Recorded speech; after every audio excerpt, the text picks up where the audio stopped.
What kind of relationship did you have with her? Friend. Neighbor. Partner. Classmate. Classmate. How would you describe her? She was the kind of friend that anyone could ask for. Everyone in high school was green with envy about her. She was pretty, she was popular, with a strong personality, you know. When you were with her, you will easily disappear. Everyone in the neighborhood knew that she was such a street walker. And every time I bumped into her, she was with different guys in different cars, arriving so late.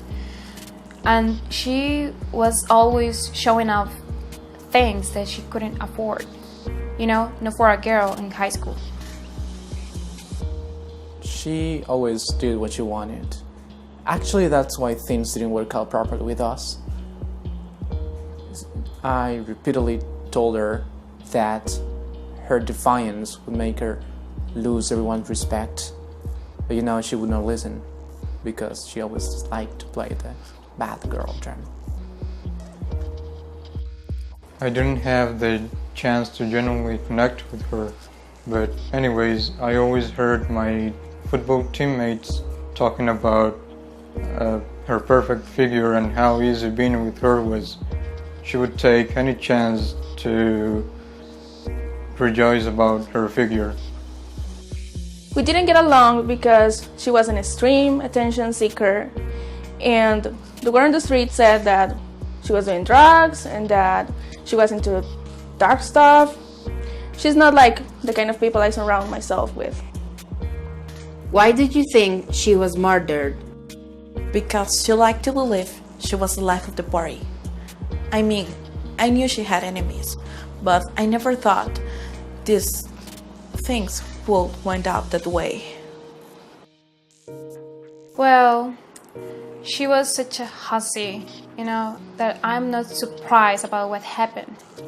Maybe she messed around with the wrong guy, and then he realized what she was up to, and then, bye, Felicia. Don't think I didn't know what she was doing, who she was hanging around with. When I saw her hanging out with those moochers from Westlake, I warned her.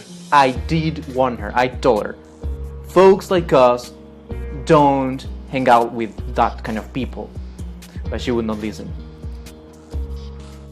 She kept making the wrong decisions.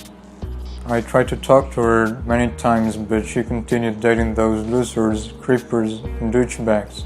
But she deserved better. Like you? Yeah, but she always turned me down. She was never a bright spark, and suddenly, one day out of the blue, she became the smartest girl in the class, even smarter than me.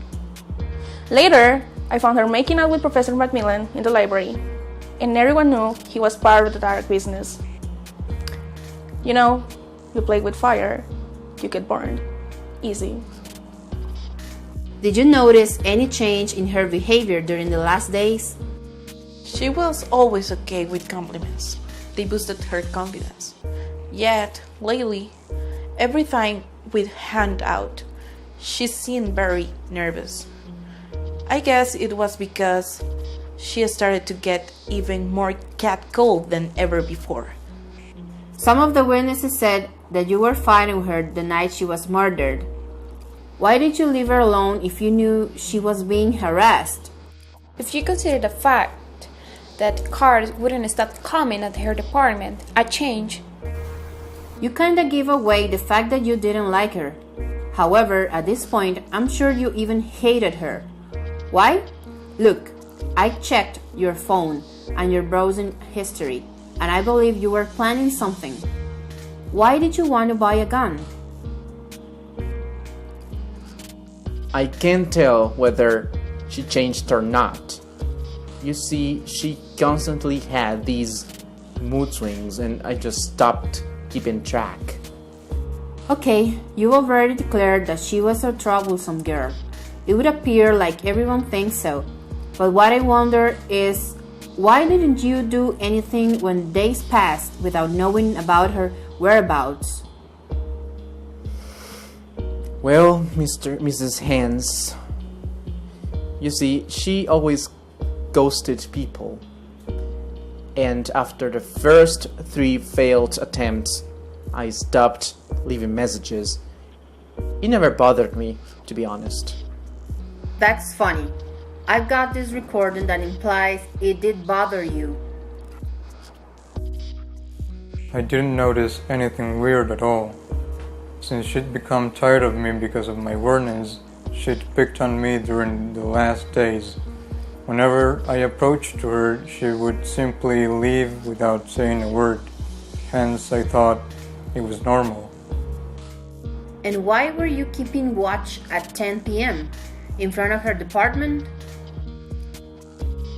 I found her throwing up in the restroom twice the same day.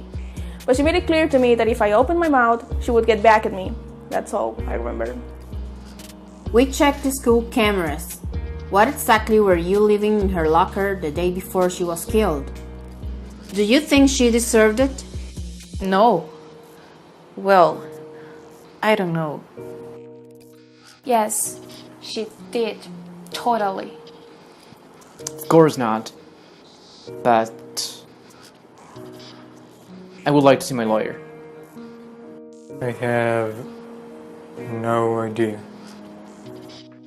I don't think anyone deserves to die that way, but she was kind of looking for it. Who killed her? Her decisions. Who killed her? Her lifestyle, of course. Who killed her? Her recklessness. Who killed her? Her selfishness. Who killed her? Herself.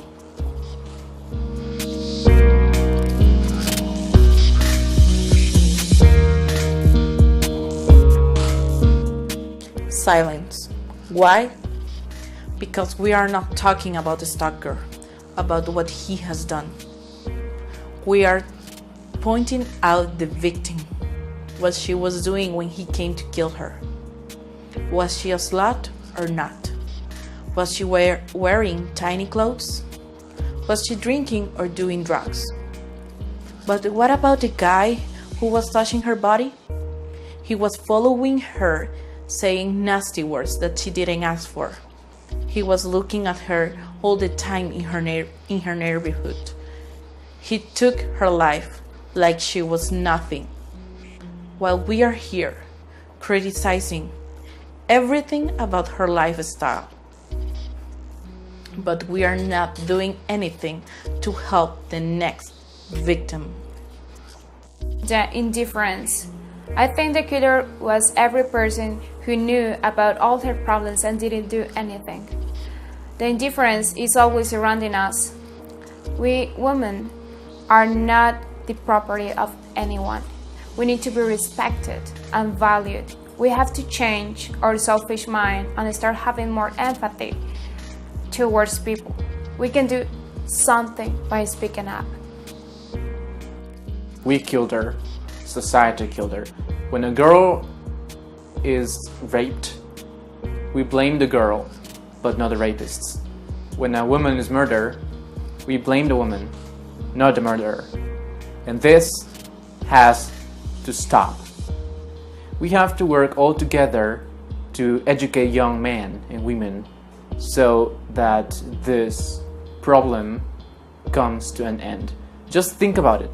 All these girls scream and cried out for help, but we as a society just decide to turn deaf ears because of the way they dress or behave.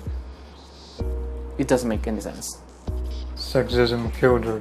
We didn't have the right to take her life for whatever reason. No man can take another woman's life just for being a woman. Stop thinking women have to give in man's demands. Being polite is not equal to flirting. This is an issue that needs to be fixed through education. Misogyny. Men thinking they have the right to decide over women. This is nothing but a power relation. Crime of passion. More like, I'm stronger than you, and if you don't do as I want, I'm going to kill you because you're nothing but my property. When you catcall us, do you think we are going to marry you right away or something? Are you out of your mind? Of course not. And men are aware of that. They do that to show their power and to scare the hell out of us. Women must be respected for what we are. Someone. We are human beings and we deserve to be treated with basic decency. Not because you have your mother, your sister, your daughter, because we are someone. And that should be enough for you to respect us.